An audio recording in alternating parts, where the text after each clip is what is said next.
Hi and welcome. My name's Eleanor and today is the 20th day of the Sealy Challenge, which means it's the 20th day of August.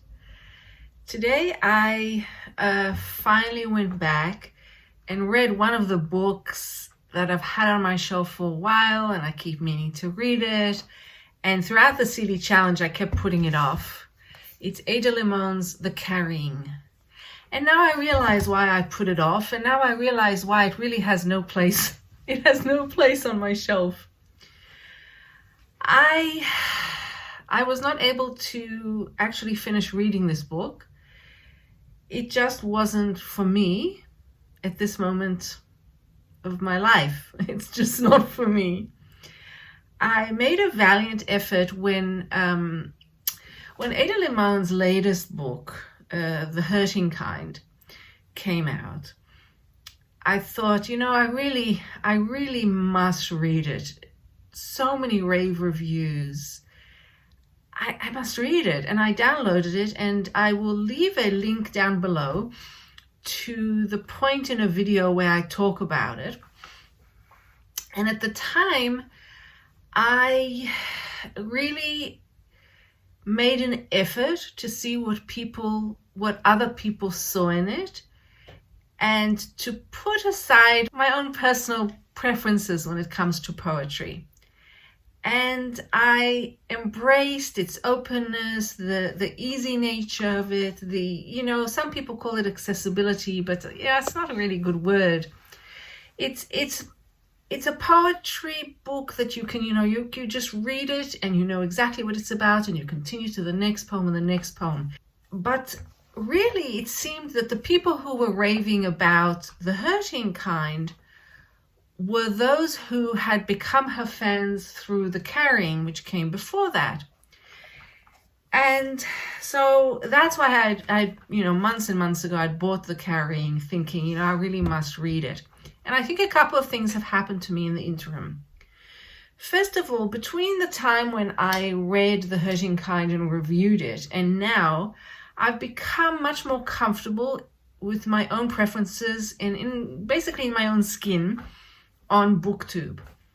So many of my previous videos, well, especially the poetry ones at the beginning, I felt it was my responsibility to whoever might Google this title or this poet to present the poet and the book objectively. Now that it's been about 4 months that I've been on BookTube, I realize that, I don't have a responsibility to anyone. As long as I don't hurt anyone, I'm free to voice my own opinion.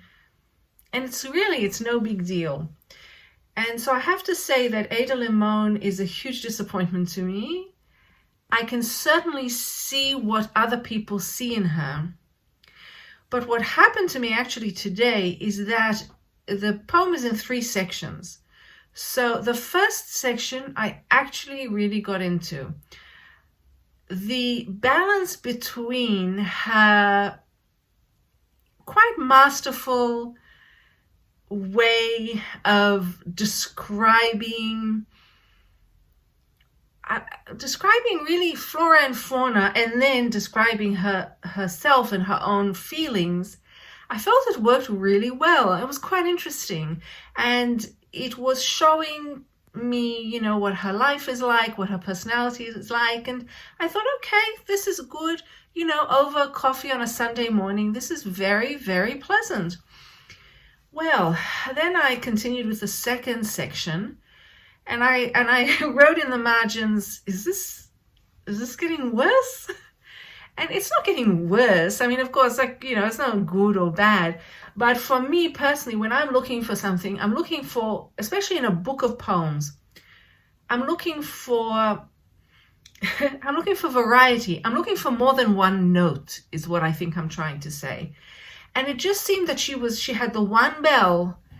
She had the one bell, and she was just ringing the one bell over and over again. And it didn't matter to me if she was talking about the birds in the tree, or if she was talking about the carcass of an animal that she looked at when she was a young child, or if she was talking about her desire to have a baby, they're all melded into the one bell. And the one bell is, I'm Ada Limón, who is very vulnerable and very fragile.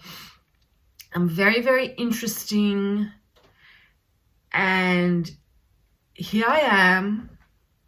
And look at me, I might be growing stronger. Each poem is an affirmation of some sort, and maybe it can be your affirmation. And if there's one thing I cannot stand, it's affirmations.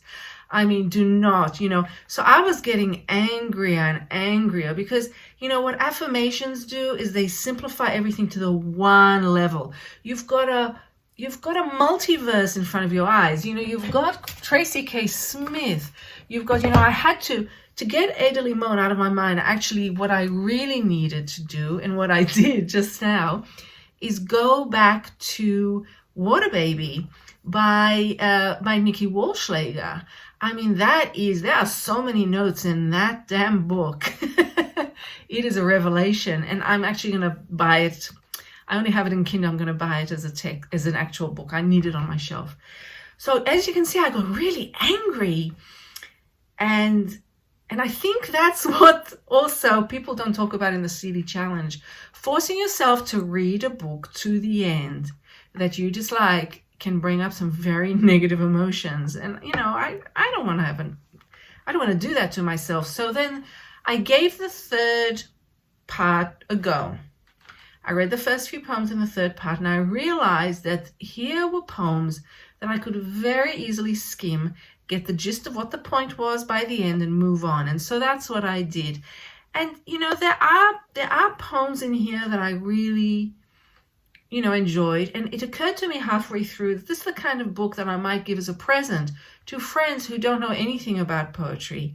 I think they'd love it. They'd love it. And I'm not saying that as a negative. I think it's a positive. And I looked up what the Guardian, I don't remember which article it was, but it described Ada Limón so very well. I think it was for The Carrying, actually, the article. It was reviewing it, and it said that she herself has said in an interview that she doesn't write for fellow poets. She writes for, for everyone. And that's a wonderful thing. That's a beautiful thing. And I'm certainly not a poet, but I think if you've read a lot of other kinds of poetry, you certainly will realize the great limitations of this book in particular, The Carrying. Now, I mean, in my defense, I did have, a favorite poem. I really love her poem, What I Didn't Know Before. And it's about, I'll try to see if I can link it, if I can find a link. I should have looked it up before. But if it's available online, I'll certainly link to it, because it's absolutely superb about how she suddenly realizes that when a horse gives birth to a baby horse, it's not, the foal is a full horse. The foal comes out and starts to walk. And she compares that to when she met her, I guess her husband now, and how they just saw each other and it just worked. So I do love that poem, but I certainly don't believe in that. I mean, I certainly don't believe that that's true. Not in a million years. And also, now that I think about it, some of the poems are written, it seems, to her partner. I guess they got married, because there's a poem about the upcoming wedding. And it's really, it's very saccharine. It's just too sweet for me. No relationship is like that, nor should any relationship be like that. And also, I have a personal aversion to people talking, especially women, but anyone who calls their partner my beloved. I do not like that. Don't say that. It's not, it doesn't really, it certainly doesn't encompass your relationship. That's for the rom-coms. And if anyone else doesn't have a beloved, then it just makes them feel bad. But I mean, that's just a tangent. But no, I don't like it. There's There's also something that happens when someone is so sweet and so loving. It's really impossible to criticize anything they do. And Ada Limón is extraordinarily kind and sweet and caring, and her voice is calm, unlike mine. And she's thinking of others, and people adore her. And Tracy K. Smith, who I adore and whose book I just read, Life on Mars, and who I feel Tracy K. Smith's Life on Mars is the polar opposite of this in the best way possible. And yet Tracy K. Smith is much better person than me, because her blurb is actually on the cover of this book, and it says, Ada Limón is a poet of ecstatic revelation. That's another phrase I really dislike. Calling a poet a poet of ecstatic revelation. It's positive. It says almost nothing. What does that mean? Is she prophetic about the future? She's ecstatic in the sense of loving things around her and loving to describe them. Yeah, I would say that. I would say that there's one poem that really got under my skin in the worst way, where she's talking, I think, to her beloved, and she says, I can't help it. I think everything is a big deal. I think the flowers in the fields are amazing. I think that the birds in the sky are amazing. This is Instagram affirmation stuff. So here I am. This is the real Eleanor, I suppose. It might be a mood. Although I've had the most wonderful weekend.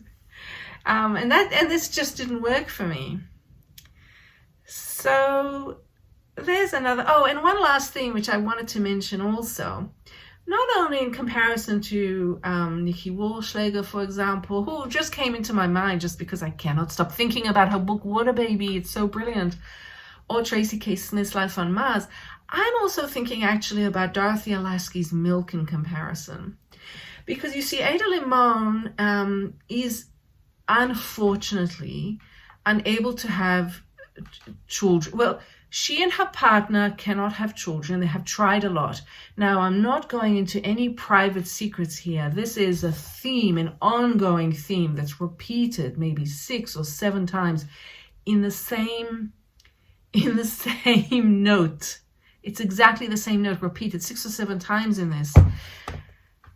So there's this theme of desperately wanting a child and not being able to.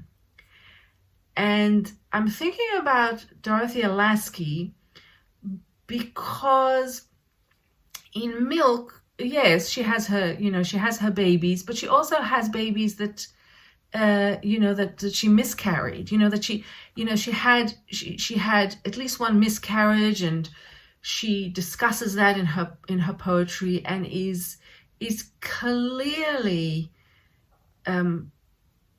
very, very distressed about it. But it's just a different way of talking about your body, a different way of talking about being a woman, a different way of talking about the surrounding world, whether it's nature or the ghosts or the spirits. And compared to the many notes of, for example, Dorothea Lasky, Ada Limón just fades into absolutely nothing. It's the one note being banged again and again until I just wanted to cover my ears. And then, of course, what's interesting to me is thinking of Sheila Heti. Of course, Sheila Heti is not a poet, but because she interviewed Lasky, and I discussed it in my previous video Milk, so I'll link to Milk as well. I'm thinking about how deeply Sheila Heti has thought about motherhood, how absolutely amazing and captivating and sometimes shocking her book is about, trying to decide if she wants to be a mother and what that would mean. And of course, that's different from yearning and yearning and yearning. But I just feel like I feel like the carrying barely touches the tip of the iceberg of what all of that is like. There's so much missing in here. But I can certainly see that if you're struggling, I can see that. If you're struggling and you want an affirmation and you want a book of affirmations, this would be it. 100%. And there's nothing wrong with that at all. I just hate it. Okay, so don't forget, the only real property is the property of the mind. Just a few days left. And I'm quite amazed that I've made it this far. Thank you for playing along. I'm just having the best time. Okay, see you next time. Bye-bye.